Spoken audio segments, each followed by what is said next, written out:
Chittagong আগ্রাবাদে autorickshaw ড্রাইভারদেরকে মিছিল হচ্ছে। এখানে একদিনে 60-70টা মতন ধরছে, গাড়িগুলা নিয়মের বাইরে চলে গেছে।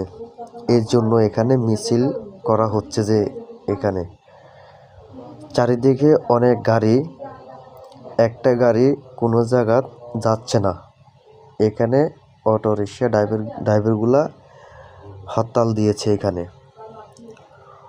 তো রিক্সা ড্রাইভাররা নিয়মের বাইরে চলে গেছে, এর জন্য 50-60টা গাড়ি ধরা হয়েছে। তো ওনারা রিকোয়েস্ট করছে, ঠিক আছে আমাদের গাড়িগুলো আমাদেরকে ফেরত দিয়ে দেন, আমরা আর কোনো ঝামেলা করব না, আমরা নিয়ম মতন চলবো। রিক্সা ড্রাইভারের শিকারে গিয়েছে।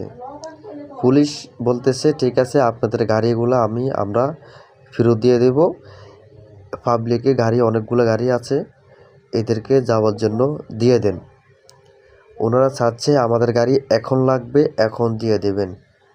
পুলিশে বলছে যে আমরা দিব, এখানে অনেক হাজার গাড়ি আছে, গাড়ি এগুলোকে বিভিন্ন ধরনের জায়গা যাবে, এগুলোকে সুযোগটা দিয়ে দেন। এরা রিক্সা ড্রাইভাররা মানতেছে না, অটো ড্রাইভার। তো শেষ পর্যন্ত দেখলাম অনেক পাবলিকের গাড়িগুলোকে যাওয়ার জন্য অনুমতি দিয়েছে। তো এই ভিডিওটা কেমন হয়েছে কমেন্টে জানাবেন। আল্লাহ হাফেজ।